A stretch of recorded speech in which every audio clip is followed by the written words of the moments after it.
It is snowing again. Here's our backyard. Green na to last time eh. Wala na pong... Eto na naman. Ang taas na naman. Ang bilis. Ayan na. Overnight nag-snow. Grabe.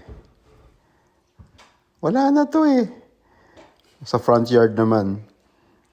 Wala na, malinaw na yan dati. Eto na naman. Hala. Oh. Most people are expecting spring na. Oh my. Walang kabakas-bakas. Ayan na.